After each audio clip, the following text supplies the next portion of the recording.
Hello বন্ধুরা, welcome to my Susmit travel and event blog. আরেকটা ব্লগে তোমাদেরকে স্বাগত জানাই।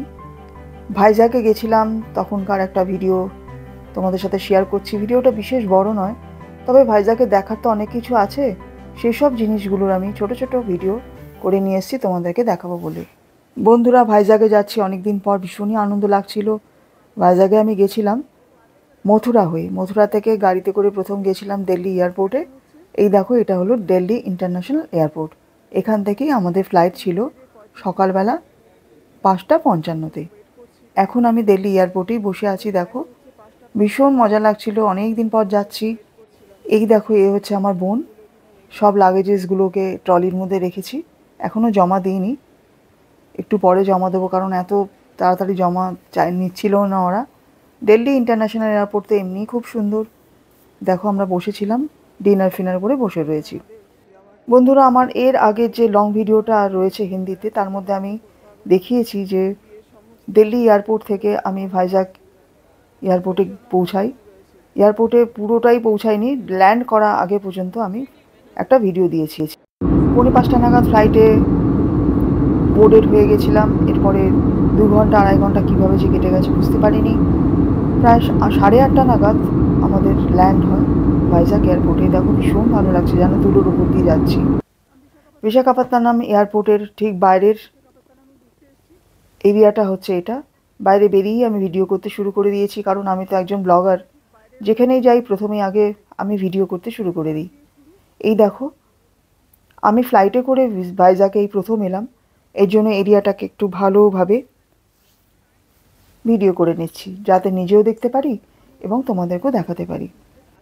বন্ধুরা, এটা হলো বিশাখাপত্তনম এয়ারপোর্ট। এখানে দাঁড়িয়ে দাঁড়িয়ে আমি ভিডিও করছি। বিশাখাপত্তনমে আমরা এসেছি ভীষণ একটা হঠাৎই প্ল্যান করে। হঠাৎ 3-4 দিনের মধ্যেই প্ল্যান করে আমরা ভাইজ্যাগে আসলাম।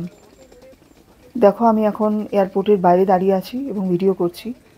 এখান থেকে আমরা একটা অটো বুক করে রেলওয়ে স্টেশনে যাব। অ্যাকচুয়ালি রেলওয়ে স্টেশনে আমাদের কেউ একজন আসার কথা আছে। আমার বোনের ছেলে আসার কথা আছে ভাইজ্যাগ রেলওয়ে স্টেশনে। ও আসছে ব্যাঙ্গালোর থেকে। ব্যাঙ্গালোরে অফিসের কাজে গেছিলো, ওখান থেকে ও আসবে। ব্যাপার এইটাই যে আমরা এখন রেলওয়ে স্টেশনে যাব, যার জন্য একটা অটো বুক করে যাব। এছাড়াও আমাদের সাথে আরও কেউ দেখা করতে আসার কথা, ওরা আসছে অন্য জায়গা থেকে অন্যভাবে। আমার ছেলেরও আসার কথা ছিল, ছেলে পুরো টিকিট বুক করেও সে আসতে পারলো না, ওর অফিসে একটা কাজ পড়ে গেছে, ওর আসাটা ক্যান্সেল হয়ে গেছে। সেই জন্য আমরা বেসিক্যালি যে আমরা এখন ট্রিপটা করব, আমরা 3 জন মিলেই করব, আমি, আমার বোন এবং আমার বোনের ছেলেরা। বন্ধুরা, যখন অটোওয়ালারা বুঝতে পেরেছে যে আমরা এখানকার লোকাল নয়, আমরা হয়তো বেড়াতে এসেছি, তখন তারা ওদের ইচ্ছা মতো যে যেমন পেরেছে আমাদের থেকে রেট চেয়েছিল। কিন্তু আমরা দরাদরি করে লাস্ট পর্যন্ত একটা অটো ঠিক করেছিলাম, সেই অটোতে করেই গেছি। সেই অটোটার রেটই আমাদের মোটামুটি একটু রিজনেবল লাগলো, কারণ যারা আমাদের এখানে থাকে বা প্রথম এসে ঘুরে গেছে, তারাই আমাদেরকে অটোর রেট সম্বন্ধে একটু আইডিয়া দিয়ে দিয়েছিল। সেই অনুযায়ী আমরা অটো বুক করেছিলাম। এবার দেখো, অটোতে করেই আমরা যাচ্ছি ভাইজ্যাগ রেলওয়ে স্টেশনের দিকে। আমার সাথে সাথে তোমরাও দেখে নাও ভাইজ্যাগ শহরটা কীরকম। যখন তোমরা কখনো প্ল্যান করে আসবে সেটা তো অন্য ব্যাপার, কিন্তু এখন ভার্চুয়ালি দেখে নাও, যাতে তোমরা ঠিকভাবে জায়গাটা দেখে নিতে পারো আগেই এবং প্ল্যান করতে পারো আসার। এখনও অটোতে বসেই আছি। আমরাও নতুন, বেশ অনেক দিন পরেই আসলাম। একবার বহুকাল আগে এসেছিলাম, কিন্তু এখন কিছুই মনে নেই। দেখো, এখানকার ভাইজ্যাগের অটোগুলো বেশ সুন্দর, অনেকজন একসাথে বসা যায়, বেশ বড় বড় সিট, সামনেও সিট আছে দুটো। সামনে তো 2 জন বসতেই পারবে, এবং আমরা যেই সিটে বসে আছি তার ঠিক নিচেই দেখো অন্তত 3-4 জন তো বসতেই পারবে। ভীষণ ভালো, অটোগুলো বেশ বড় বড়। আমার তো খুব ভালো লেগেছিল, সেই জন্য আমি অটোর ভেতরে বসে বসেও একটা অটোর ভিডিও করে নিলাম, যাতে সকলকে দেখাতে পারি। অটোওয়ালারও বেশ ইংলিশেই কথা বলছে, হিন্দি বোঝেই না, বেশ ভাঙা ভাঙা ইংলিশে কথা বলছিল। এমনিতে আমরা যখন দেশের সাউথের দিকে যাই, ম্যাক্সিমাম লোকে ইংলিশটা বলার চেষ্টা করে, কারণ ওরা জানে ইংলিশ ছাড়া অন্য কোনো ল্যাঙ্গুয়েজ মানুষ বুঝতে পারবে না। এই দেখো, আমরা চলে এসেছি আর কে বিচ ভাইজ্যাগ। আর কে বিচ ভাইজ্যাগ হলো রামকৃষ্ণ বিচ ভাইজ্যাগ। এই জায়গাটাকে রামকৃষ্ণ বিচ ভাইজ্যাগ বলা হয়, তার কারণ হচ্ছে ঠিক ঠিক এর বাদিকেই যে অপর দিকে যে রাস্তাগুলো রয়েছে তার ডান দিক ঘুরে গেলেই রামকৃষ্ণ মিশন অবস্থিত। রামকৃষ্ণ মিশন ভাইজাগ ভীষণই সুন্দর একটা জায়গা। বন্ধুরা এবার তোমরা দেখো, আমি কিন্তু এখন RK বিচ ভাইজাগে দাঁড়িয়ে দাঁড়িয়ে ভিডিওটা তোমাদের সঙ্গে শেয়ার করছি। RK বিচ ভাইজাগে দাঁড়িয়ে আছি, ভীষণ সুন্দর। এত সুন্দর সি সাইড আমি রিয়েলি খুব কম দেখেছি। আমি অনেক সি বিচে গেছি, কিন্তু রামকৃষ্ণ বিচ ভাইজাগের মতো এত সুন্দর বিচ আমি সত্যিই খুব কম দেখেছি। এত সুন্দর, আমার তো মুম্বাইয়ের মেরিন ড্রাইভ থেকেও ভালো লেগেছে। কারণ সন্ধ্যের সময়টা এত সুন্দর লাগে যে কি করে তোমাদের বোঝাবো। তোমরা যদি না দেখো তাহলে বুঝতে পারবে না। ভাইজাগে আসলে পরে নিশ্চয়ই এই RK বিচ ভাইজাগে একবার ভিজিট করে যেও, নিশ্চয়ই তোমাদের ভীষণ ভালো লাগবে। এবং তারপরে আমাকে বলো, ভিডিওতে কমেন্ট করে জানিও যে না আমি যেটা বলেছিলাম ঠিক বলেছিলাম কিনা। সমুদ্রেতে ভীষণ ভালোই ঢেউ ছিল, দেখো তোমরা দেখতেই পাচ্ছ, আওয়াজও হচ্ছে। এখন দুপুরে ধরো ওই 2:30-3টে হবে। ভীষণ সুন্দর, এত সুন্দর ঢেউ না দেখলে বিশ্বাস করতে পারবে না। ভীষণ সুন্দর, সমুদ্র মানেই খুব সুন্দর হয়। আমরা এসে ভীষণ মজা পাচ্ছি। আজকে এখানে আসলাম, ওয়েদারটাও বেশ খুব গরমও নয় ঠান্ডাও নয়। আজকে হলো ফেব্রুয়ারি মাসের 7 তারিখ। ঠান্ডাও নেই গরমও নেই, যথেষ্ট ভালো ওয়েদার কন্ডিশন। বেশি গরমও ছিল না, বেশি ঠান্ডাও ছিল না। দেখো সি বিচটা কত সুন্দর। এত সুন্দর সি বিচ জেনারেলি দেখা যায় না, খুবই পরিষ্কার পরিচ্ছন্নও ছিল। দেখে একটা গান গাইতে ইচ্ছে করছে, তাই গানটা গাইছি। সাগর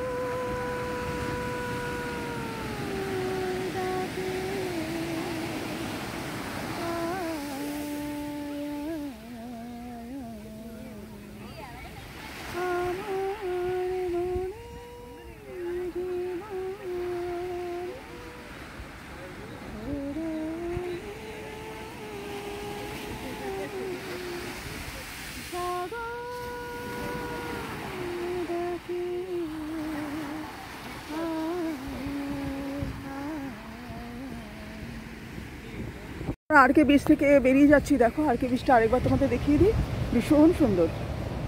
RK বিচ বিশাখাপত্তনম, ঠিক আছে। আমি একটা হোটেলে উঠেছি, হোটেলটার নাম হলো অশোকা রেসিডেন্সি।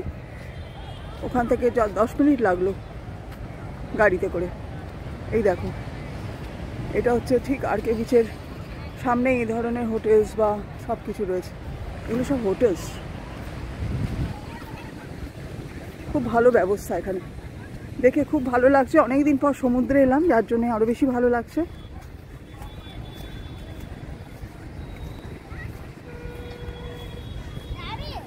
এখন আমরা যাচ্ছি। আমরা আবার অটোতে বসে গেলাম, অটোতে করে আবার যাচ্ছি। এই দেখো সি বিচ, সি বিচের পাশ দিয়েই যাচ্ছি। দেখো একদম মুম্বাইয়ের মেরিন ড্রাইভ টাইপের লাগছে কিনা, ভীষণ সুন্দর। এত চকচকে ঝকঝকে, এত পরিষ্কার, এত সুন্দর না কি বলবো, না দেখলে বিশ্বাস করতে পারবে না। আমি অটোতে করে যেতে যেতে এই ভিডিওটা করছি। এই দেখো নারকেল গাছে ভর্তি হয়ে রয়েছে, সারি সারি নারকেল গাছ, তার জন্য যেন আরও সুন্দর দেখতে পাচ্ছিল। আমি সারা রাস্তায় এরকমভাবে ভিডিও করতে করতে যাচ্ছিলাম। মন যেন একদম ওপেন আপ হয়ে যায়, এত সুন্দর লাগে দেখতে।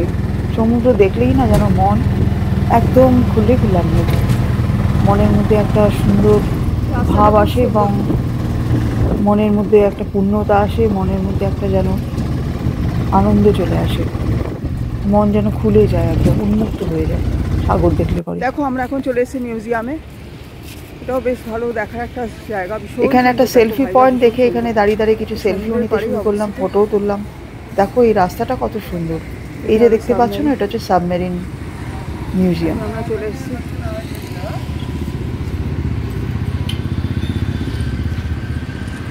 একটা মিউজিয়ামে। বন্ধুরা আমরা এখন RK বিচ থেকে ঘুরে এসে এখানে একটা মিউজিয়াম আছে যেটার নাম হলো এয়ারক্রাফট মিউজিয়াম। এয়ারক্রাফট মিউজিয়ামের ভেতরে আমরা এখন এসেছি। আমাদের অটোওয়ালাই এখানে নিয়ে এলো। এয়ারক্রাফট মিউজিয়াম আর সাবমেরিন মিউজিয়াম দুটোই রাস্তার এ প্রান্তে আর ও প্রান্তে। এটাই দেখার জন্য আমরা এখন ঢুকে গেলাম। টিকিটের এই হচ্ছে ভাড়া। যদি সাবমেরিন যেটা সামনে রয়েছে সেটার সাথে এটা দেখেন তাহলে 100 টাকা করে পার টিকিট পড়বে। 2 লোকেশনস হলো, দেখো দেখা যাচ্ছে। এয়ারক্রাফট মিউজিয়ামের ভেতরে আমরা এসে গেছি এবং এখানে আসলে পরে একটা মোবাইল দিয়ে দেয় যার মধ্যে ভয়েস ওভার দেওয়া রয়েছে। ওরা ডিকটেট করে করে বলতে থাকে যে এয়ারক্রাফট মিউজিয়ামের ভেতরে কি কি আছে, কারণ এয়ারক্রাফট মিউজিয়ামের ব্যাপারে আমরা তো আর জানবো না। এয়ারক্রাফট মিউজিয়ামের ভেতরে তো ঢুকে গেলাম, কিন্তু ভেতরে গিয়ে যদি কিছু নাই বুঝলাম তাহলে আমাদের কি হলো, গিয়ে বা কী হবে, আর কিছু না বুঝলে দেখেই বা কী হবে। এই জন্য এরা একটা এয়ারক্রাফট মিউজিয়াম মোবাইল সিস্টেম করেছে, মোবাইল দিয়ে দেয় এবং সেখান থেকে রেকর্ডিং বাজতে থাকে এবং আমরা বুঝতে বুঝতে এগোতে থাকি। এখানে একটা আর্টিফিশিয়াল এয়ারক্রাফট, এর ভেতরে আমরা এখন যাব, কারণ এটাকে বলা হচ্ছে এয়ারক্রাফট মিউজিয়াম। এয়ারক্রাফট মিউজিয়াম মানে এর ভেতর দিয়েই আমাদের মিউজিয়ামের সব কিছু। এই দেখো, দেখতে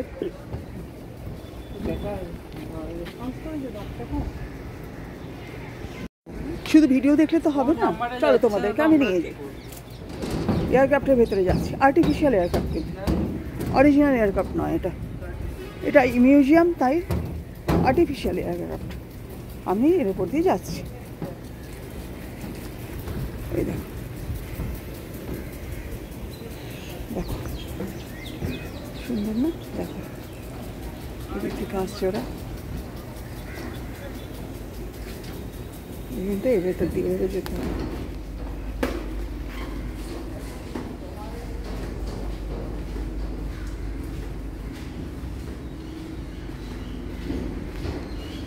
এখানে ওয়েলকাম করছে, ওরা আসুক আমার সঙ্গে যারা এসছে। এটা আবার নাম দিয়েছে দেখো, এটা হলো এয়ারক্রাফট মিউজিয়াম। এটা ঢুকতে গিয়ে আমার 100 টাকা করে দিতে হয়েছে পার হেড। এটা শুধু একা 100 টাকা না, এটার সাথে সাবমেরিন আছে, ওটাকে মিশিয়ে এক একজনের 100 টাকা নিয়েছে। তারপরে একটা ফ্রি ক্যামেরা দেওয়া, অডিও ওয়্যারলেস দেওয়া হয়, সেটা দিয়ে বোঝানো হয় কীভাবে কী হয়েছে, সেটা বোঝাবার ব্যবস্থা করানো হয়।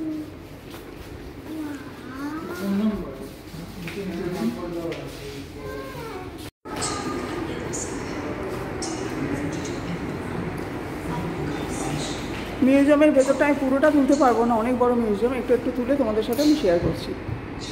এই দেখো মিউজিয়াম, দেখো এটা এত ইন্টারেস্টিং, দারুণ ভালো লাগলো। কিন্তু ভেতরটা ভিডিও করতে পারলাম না, তবে নিচে নেমে এসেছি, এখন ভিডিও করতে পারছি। এটা কিন্তু আর্টিফিশিয়াল এয়ারক্রাফট একটা, ভেতরে গেছিলাম, ভীষণ ইন্টারেস্টিং, দারুণ সুন্দর। দেখো এখানে আবার সিকিউরিটিরা ডিউটি করছে। এটা এয়ারক্রাফটের ভেতর থেকে আমরা ঘুরে এলাম, মজা লাগলো না? এয়ারক্রাফটের ভেতর, আর্টিফিশিয়াল এয়ারক্রাফটের ভেতর থেকে আমরা ঘুরে এলাম। দেখো ব্যাপারটা খুব ইন্টারেস্টিং। এটা ভাইজাগে আসলেই দেখতে পাবে, ভাইজাগে এই সমস্ত জিনিস দেখতে পাওয়া যায় এলে পরে।